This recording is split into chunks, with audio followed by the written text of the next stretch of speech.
Bapa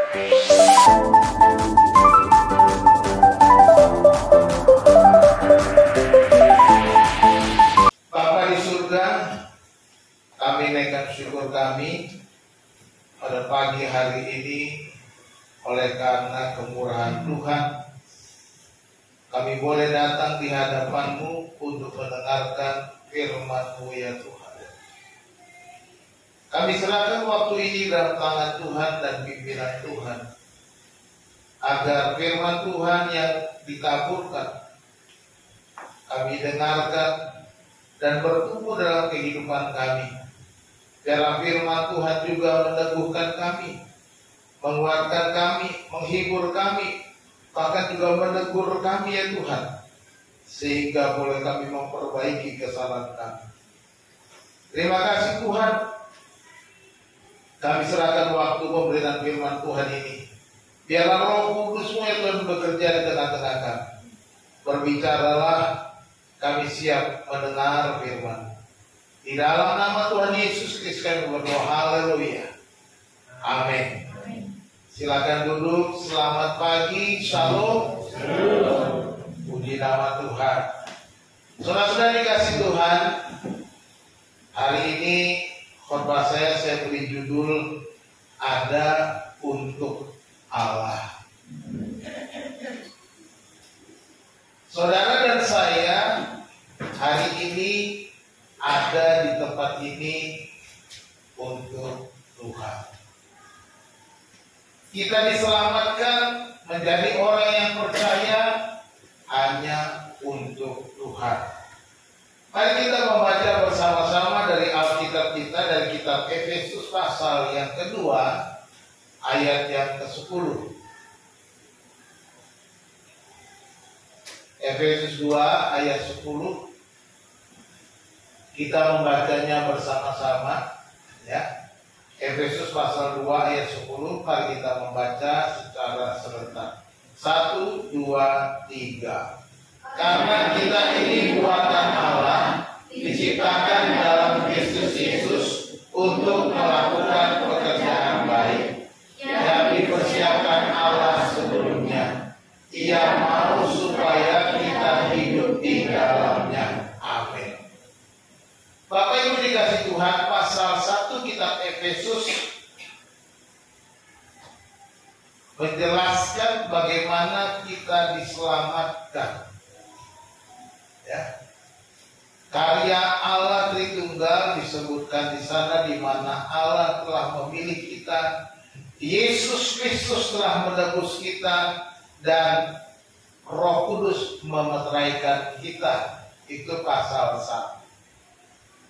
Pasal 2 ayat 1 sampai ayat yang ke-10 diulangi sekali lagi bahwa keselamatan itu adalah sebuah anugerah, kasih karunia. Dalam ayat 8 dan 9 ditegaskan di sana. Sebab oleh karena kasih karunia kamu diselamatkan oleh iman. Itu bukan hasil usahamu, jangan ada orang yang membuatkan. Itu bukan hasil pekerjaanmu, tetapi pemberian Allah. Lalu ayat 10, karena kita ini buatan Allah, diciptakan dalam Kristus Yesus untuk melakukan pekerjaan baik yang dipersiapkan Allah sebelumnya. Ia mau supaya kita hidup di dalam. Jadi karya keselamatan itu mengembalikan tujuan Allah menciptakan manusia, yaitu untuk kemuliaan Allah sendiri. Allah menciptakan Adam dan Hawa, manusia pertama, supaya menghasilkan manusia-manusia yang memuliakan Allah. Namun oleh karena dosa, akhirnya manusia tidak dapat memuliakan Allah. Karena dosa, manusia itu kehilangan kemuliaan Allah. Dan Kristus Yesus adalah cara Allah sendiri, karya Allah sendiri. kita supaya kita kembali kepada tujuan Allah SWT. Dikatakan kita di dalam Kristus Yesus diciptakan. Ya, diciptakan. Bapak Ibu dikasih Tuhan. Pada suatu kali saya jalan-jalan di mall. Ini kok nggak bisa ya? Tolong dong. Ya. Jalan-jalan di mall, lihat-lihat mobil. Ada mobil Mini Cooper. Siapa yang gak naksir sama Mini Cooper? Tampilannya kecil, mini, benar namanya betul-betul mini, ukurannya kecil. Tapi harganya coba bayangkan. Yang ini 1 miliar, 1 M 76 juta. Yang ini 1,4 M. Yang ini 1,178 M. Kok bisa mobil kecil begitu harganya M-an? Sedangkan kalau kita bandingkan dengan mobil yang lebih murah, kan kalau jalan sama mobil ya, yang penting kan mobil ada rodanya bisa jalan kan gitu kan? Atau mobil yang paling murah mungkin apa ya? Kalau nggak Daihatsu Thalia ya Pak, apa Sigra? Sigra ya, Daihatsu Sigra. Harganya masih di bawah 200, ya, di bawah 200 juta. Tetapi apa sih bedanya mobil sekecil ini dengan mobil yang lainnya sehingga harganya sedemikian besar?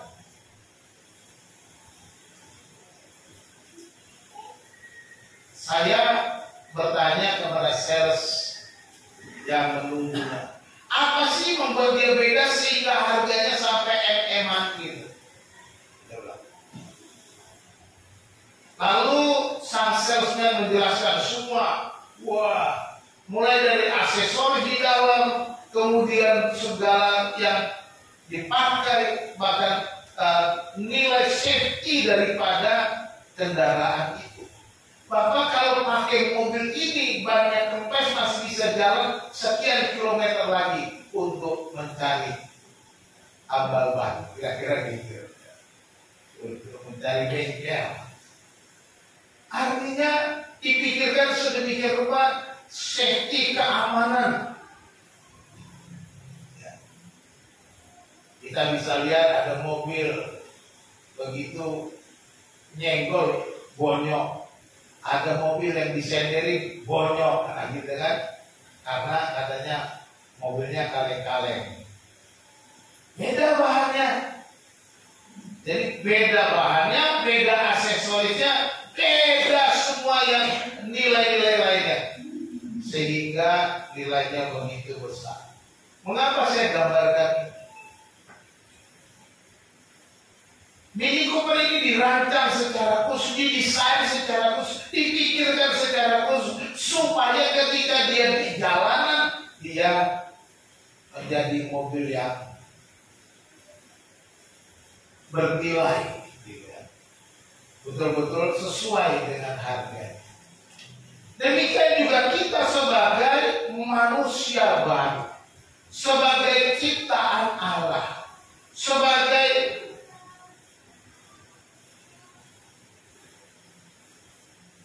orang yang sudah ditebus oleh darah Yesus.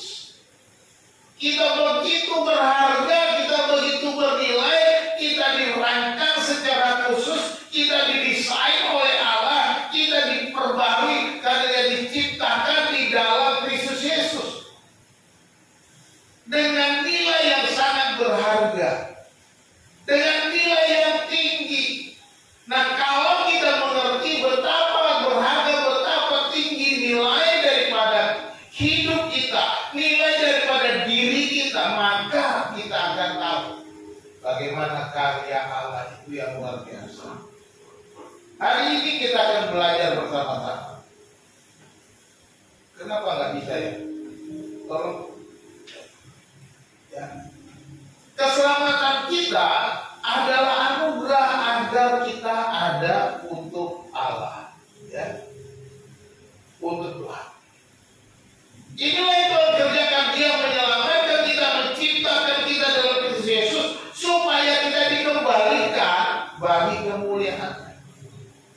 Dari firman Tuhan yang kita baca itu ada 3 kebenaran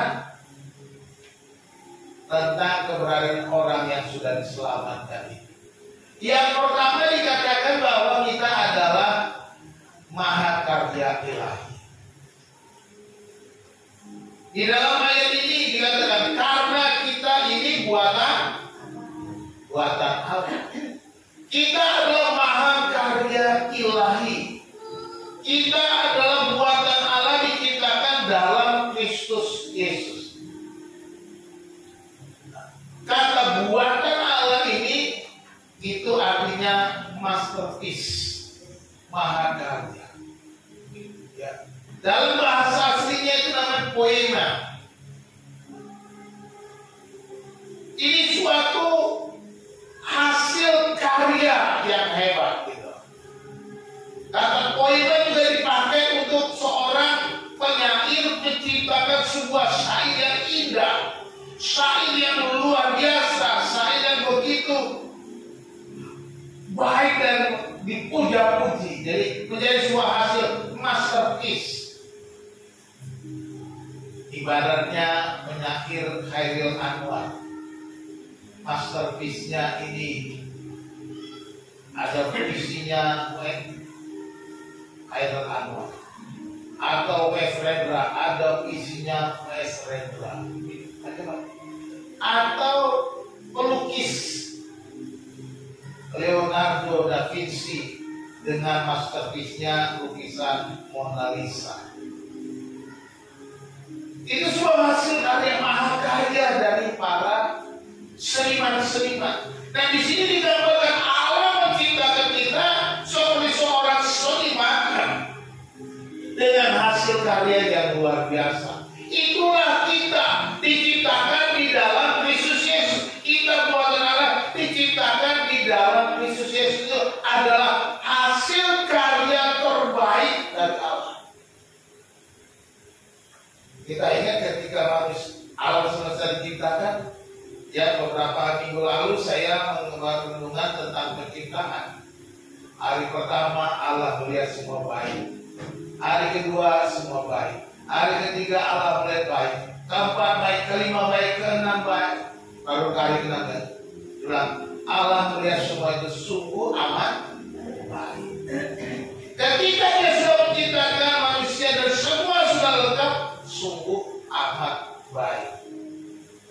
Tetapi manusia itu rusak karena dosa, karena kesalahan, karena mereka gagal sebagai ciptaan Allah untuk kemuliaan.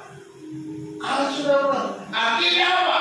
Allah sendiri menciptakan kembali di dalam Yesus Kristus. Ya, diciptakan di dalam Kristus Yesus, yaitu Adam yang kedua.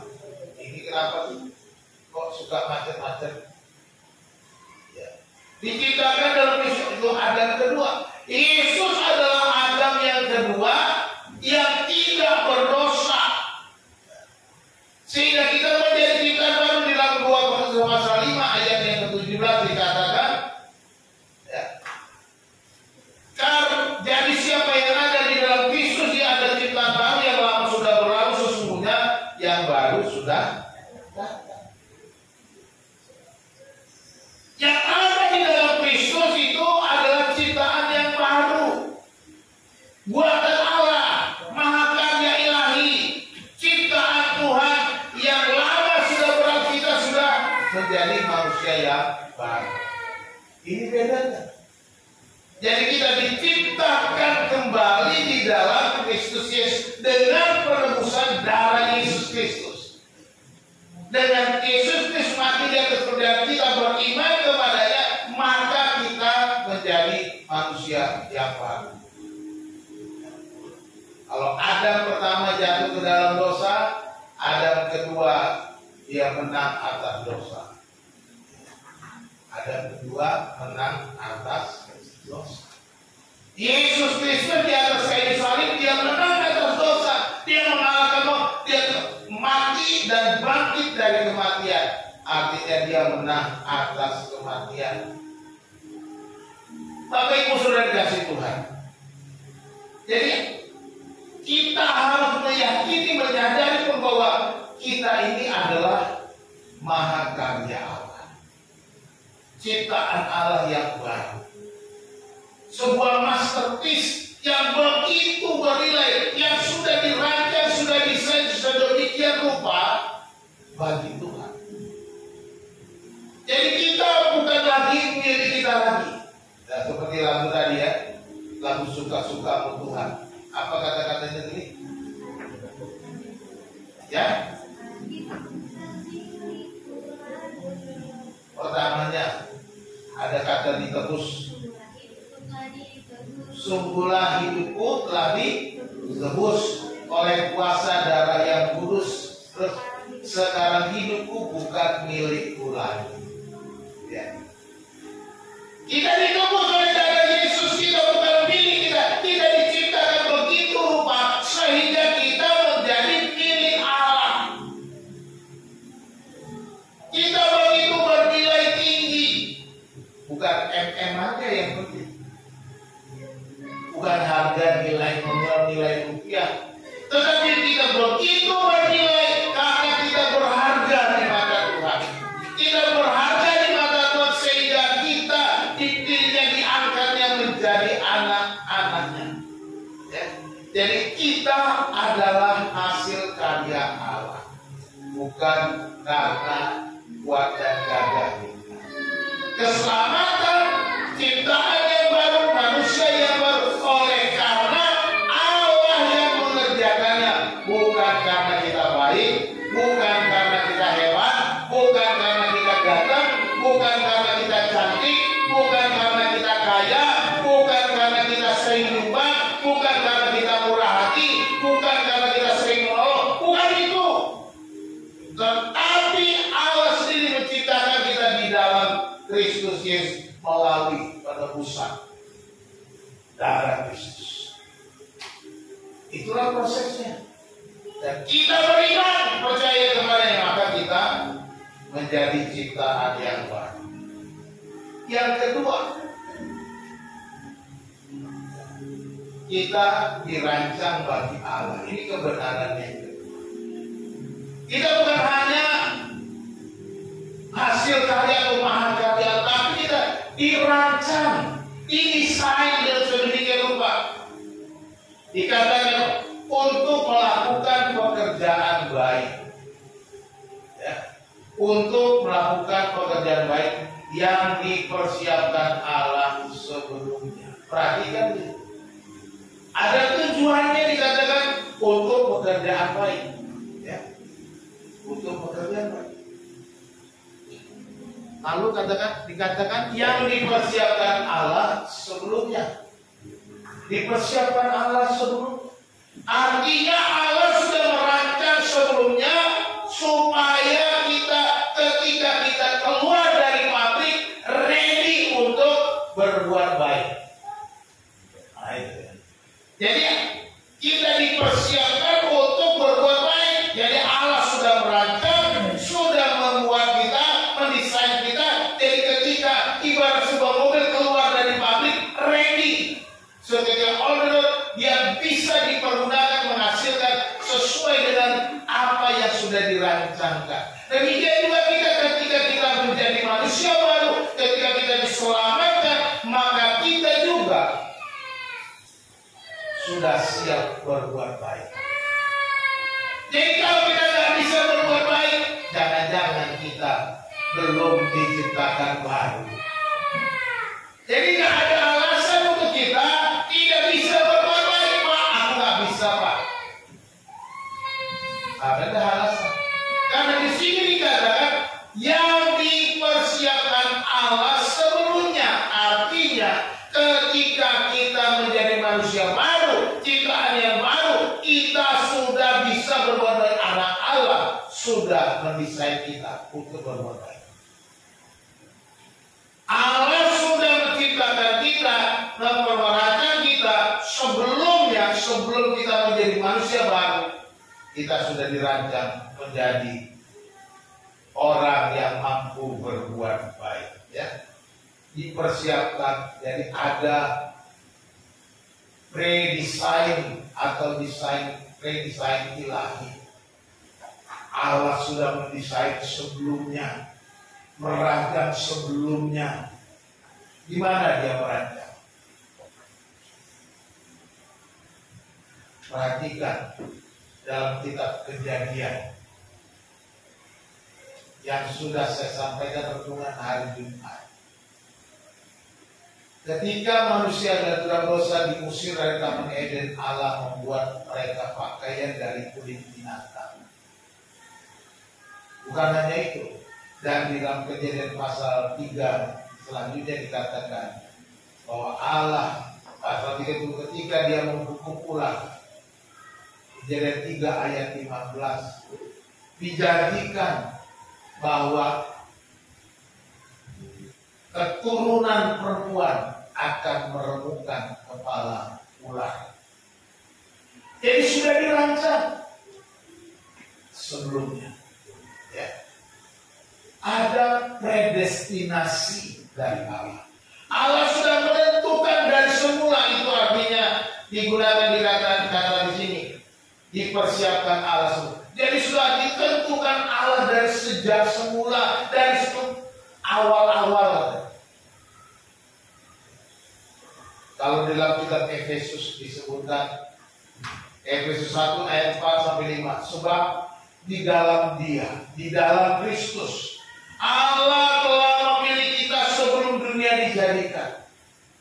Perhatikan, di dalam Kristus Allah telah memilih kita sebelum dunia dijadikan.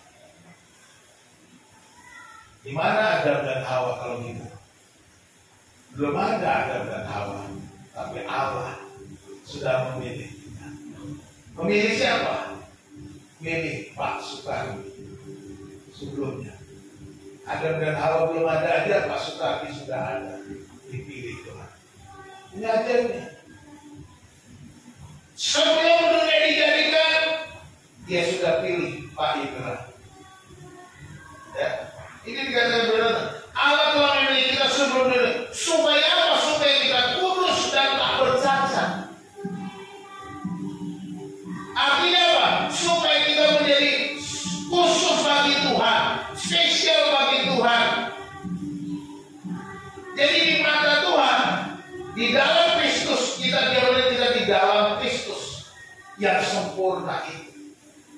Ya, karena Kristus yang kudus dan yang tak bercacat. Karena makanya dipilih di dalam Kristus. Jadi ketika kita percaya, hanya Kristus yang menguduskan, sehingga kita tak bercacat. Ya. Dalam kasih yang telah menentukan kita dari semula oleh Yesus Kristus untuk menjadi anak-anaknya sesuai dengan kerelaan kehendak. Jadi di dalam kasih Allah telah menentukan kita. Jadi kita sudah ditentukan dari semula menjadi anak-anak Allah. Kita ditentukan dari semula menjadi anak-anak Allah. Itu sebabnya di dalam pasal 1 ayat 3 itu Paulus mulai dengan kata apa? Terpujilah Tuhan, puji Tuhan, haleluya. Kenapa? Karena aku sudah dirancang oleh Allah jauh sebelum dunia dijadikan. Sudah ditentukan Allah jauh sebelum dunia dijadikan. Sudah dipilih Allah jauh sebelum dunia dijadikan. Di dalam Kristus. Karena Kristus sudah ada. Karena Kristus ada Allah yang kekal. Jadi sudah ada. Jadi sebelum dunia dijadikan, Kristus sudah ada. Makanya kita dikatakan di dalam Kristus. Jadi, Allah menciptakan kita di dalam Kristus. Allah memilih kita di dalam Kristus. Supaya apa? Supaya didesain, supaya ketika kita percaya, ketika kita diselamatkan, ketika kita mengambil keputusan aku percaya kepada, dan kita sudah ready untuk melakukan pekerjaan baik. Jadi kita dirancang untuk kemuliaan Allah. Pekerjaan baik itu untuk apa? Bukan untuk kita. Ya. Pekerjaan baik yang kita lakukan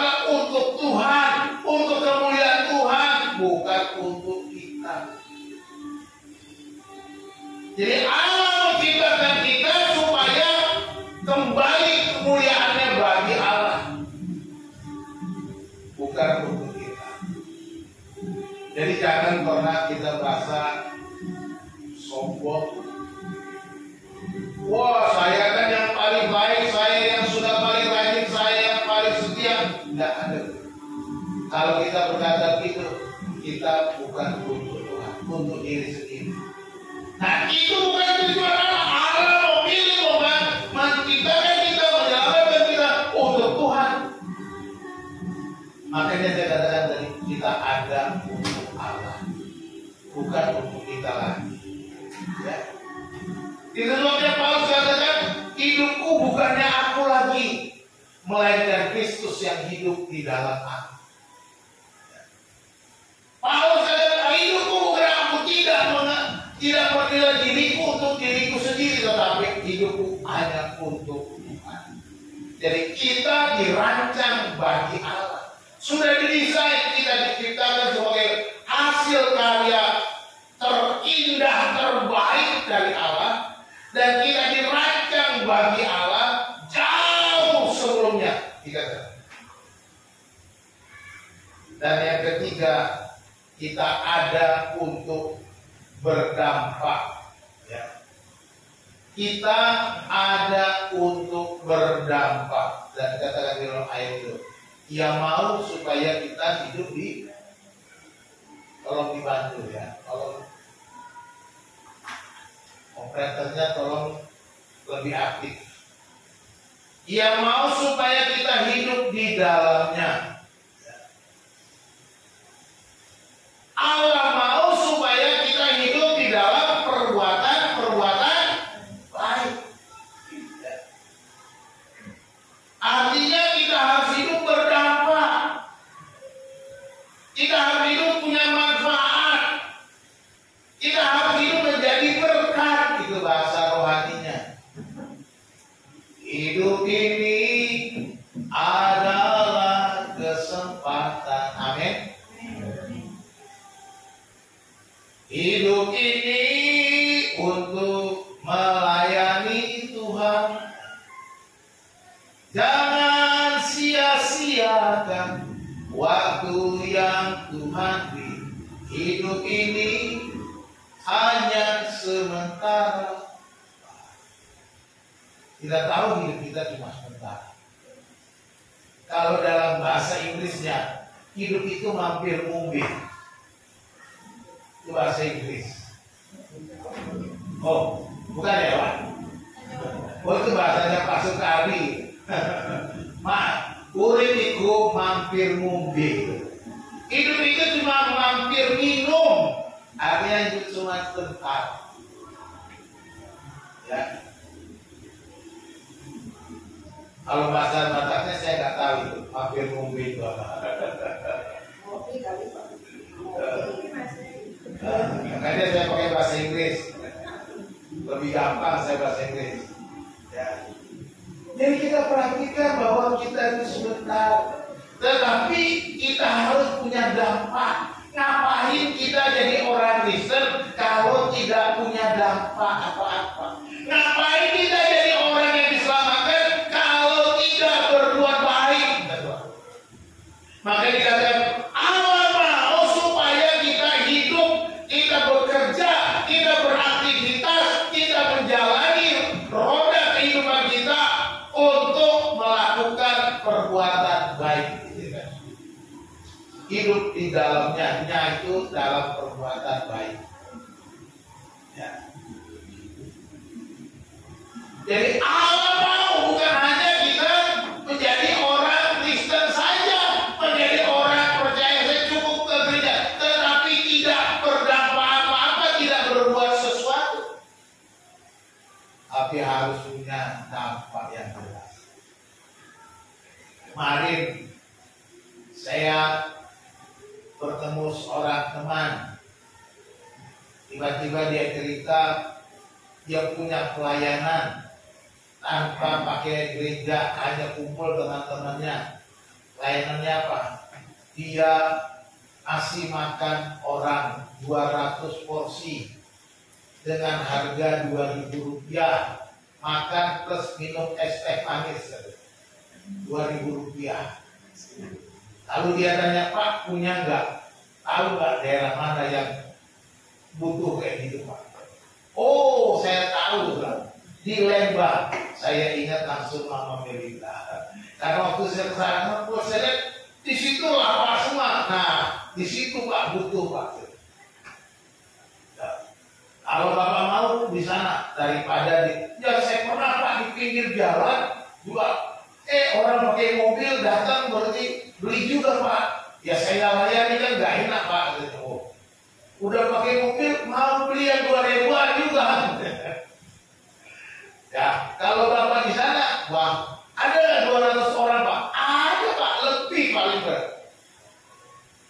Tadi pagi dia rupanya pergi ke pasar Lembang. Dia videoin ke saya. Pak saya sudah survei Pak, dikirim ke saya. Jam 6.30 dia kirim ke saya. Berarti sekitar jam 6 dia sudah survei di sekitar rumah Mama Melinda. Saya tunjukin Mama, bener nggak ini daerah? Bener, Pak puji Tuhan. Tunggu saja nanti mereka akan adakan makan siang dengan harga 2.000 rupiah untuk semua orang yang ada di sekitar lapak-lapak pemulung yang ada di Lembang. Ya. Ini namanya hidup yang berdampak. Ya. Hidup yang punya dampak, bukan hanya memikirkan diri sendiri. Ya. Dia mau berbuat sesuatu. Bahkan mereka akan pergi ke Samosir, layanan ke Samosir juga. Padahal ini bukan orang Batak, orang Chinese, Tionghoa, tapi mau pelayanan ke Samosir.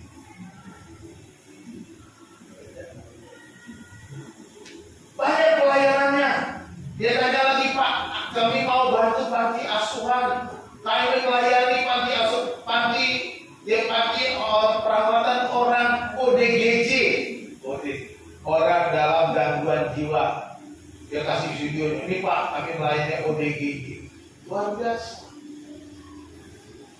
Jadi bukan hanya mengumpulkan harta untuk dirinya sendiri, tetapi mau berdampak, berbagi kepada orang lain. Jadi hidup itu dikatakan hidup di dalamnya artinya terus-menerus berdampak dalam hal-hal yang baik. Kita harus terus-menerus hidup di dalam perbuatan-perbuatan baik. Ya. Roma 14 ayat 7 dan 8.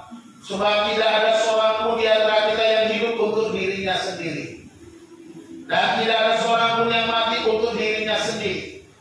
Sebab jika kita hidup untuk Tuhan, dan jika kita mati untuk Tuhan. Jadi baik hidup atau mati kita adalah milik siapa? Tuhan. Jadi kita harus punya prinsip yang benar. Hidup untuk Tuhan, mati untuk Tuhan. Karena hidup ini kita miliknya Tuhan.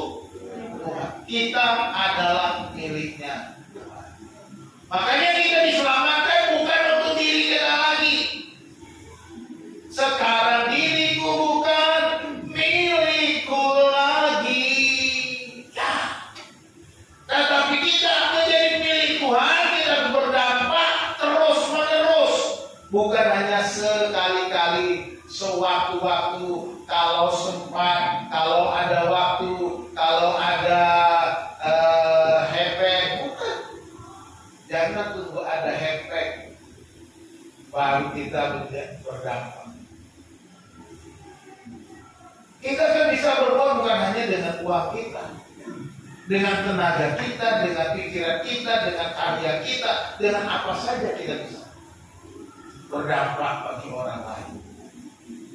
Dan kita harus mau terus menerus, karena Allah sudah persiapkan, sudah dirancang, tapi bukan dirancang satu kali, tetapi itu untuk ready to go, ready selama-lamanya sampai Tuhan Yesus datang kedua kali. Dan hidup ini adalah sebuah kesempatan. Operator, Jangan dipanggil-panggil operatornya. Ini adalah sebuah kesempatan. Bila saatnya nanti ku tak berdaya lagi, hidup ini harus jadi berkah. Jangan tunggu tua. Mumpung masih muda, mumpung masih kuat, mumpung masih diberi kekuatan kesehatan, lakukan yang terbaik. Berdampaklah bagi orang-orang di sekitarmu, bagi keluargamu, bagi tetanggamu, bagi gerejamu, bagi bangsamu. Ini harus kita berdampak.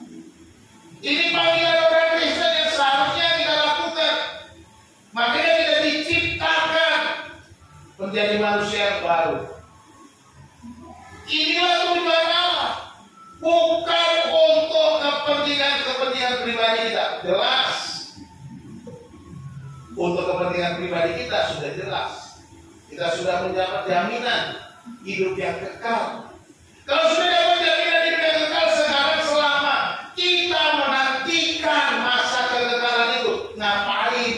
Nah gitu pertanyaan. Ngapain aja? Apa duduk-duduk manis, ngobrol, duduk tunggu aja sampai Yesus? Enggak. Jangan cuma menunggu. Jangan cuma berdiam diri. Tapi berbuatlah sesuatu supaya kita bisa menjadi berkat, supaya kita terus-menerus berdampak selama kita hidup di dalam dunia ini. Kesimpulan firman Tuhan hari ini kita lihat yang pertama, kesimpulannya keselamatan adalah anugerah Allah bagi kita. Sekali lagi saya katakan, keselamatan adalah anugerah Allah bagi kita. Artinya pemberian Tuhan. Tuhan yang memberikan kita keselamatan, bukan. Yang kedua, keselamatan adalah pemulihan manusia menjadi ciptaan baru di dalam Yesus Kristus. Ini adalah pemulihan kembali dari kegagalan manusia pertama, dipulihkan supaya kembali kepada tujuan Allah semula. Belum saya kerja ya. Yang ketiga, ya. Keselamatan adalah cara Allah agar manusia memiliki hidup yang berdampak. Jadi jelas di sini keselamatan dilakukan supaya kita punya hidup yang berdampak. Keempat, keselamatan hanya ada di dalam Yesus Kristus Tuhan kita. Tidak ada yang lain. Ya, keselamatan hanya ada di dalam. Karena kita diciptakan dalam Kristus Yesus. Bukan di dalam yang lain. Bukan dengan cara yang lain. Bukan melalui media yang lain. Hanya di dalam Kristus Yesus kita diselamatkan. Kita diciptakan baru. Kita menjadi bernilai. Kita menjadi begitu berharga. Karena ada di dalam Kristus Yesus. Cuma itu satu-satu. Bukan yang lain. Kesimpulan. Itu kesimpulan. Kemudian kita lihat ada upah Allah. Yang pertama, kita adalah mahakarya ilahi. Ya. Kita diciptakan di dalam Kristus dengan nilai-nilai yang mahal. Ya, dalam darah Yesus. Artinya kita ready untuk memberkati. Yang kedua, kita adalah rancangan ilahi. Dirancang sedemikian rupa. Rancangan ilahi bagi kita adalah untuk kebaikan. Jadi kita dirancang untuk sebuah kebaikan. Artinya kita siap untuk berbuat baik. Dan yang ketiga, maksud dan tujuan ilahi. Ya, maksud dan tujuan ilahi. Supaya kita hidup di dalamnya. Tujuan ilahinya itu terus menerus berdampak. Tujuan ilahi bagi kita adalah terus menerus berdampak, siap berbuah terus menerus, siap berbuah. Pertanyaan saya, kalau sebuah pohon berbuah, siapa yang makan buahnya? Pohonnya makan buahnya? Enggak. Yang makan buahnya yang orang lain, ya kan? Jadi kalau kita berbuah, artinya kita bisa berdampak bagi orang lain. Bisa dinikmati oleh orang lain. Kita menjadi berkat bagi orang lain. Kita menjadi pohon yang berbuah lebat, yang terus-menerus berbuah, menghasilkan buah. Dan orang semakin diberkati Tuhan. Tuhan Yesus memberkati kita satu dan dua. Mari kita berdoa. Bapa yang baik, kami bersyukur kepadamu untuk firman Tuhan yang mengingatkan kami bahwa kami adalah buatan Allah diciptakan dalam Kristus Yesus untuk melakukan pekerjaan baik, supaya kami hidup di dalam pekerjaan baik. Tuhan, terima kasih karena anugerah-Mu kami diciptakan baru, menjadi manusia yang baru, yang lama sudah berlalu, yang baru sudah datang, dan kami boleh menjadi berkat. Itu karena rencana Tuhan. Oleh karena Tuhan sudah mempersiapkan kami sebelumnya, ditentukan sebelumnya untuk berbuat baik. Tuhan, ajar kami supaya kami mengerti bahwa hidup kami, panggilan kami adalah hidup yang terus-menerus berdampak, hidup yang terus-menerus menjadi berkat. Terima kasih Tuhan untuk kebenaran firman yang kami dengar. Biar firman Tuhan yang sudah kami dengar ini boleh menguatkan kami, menentukan kami boleh menjadi manusia baru yang berdampak bagi orang-orang di sekitar kami. Terima kasih Tuhan. Terima kasih Hamba-Mu berhenti berbicara Bapa. Roh Kudus, biarlah Kau terus berbicara kepada kami, mengingatkan kami untuk kami dapat melakukan kebenaran firman. Terima kasih Tuhan. Kami mengucap syukur dan berdoa di dalam nama Yesus Kristus Tuhan kami. Haleluya. Amin.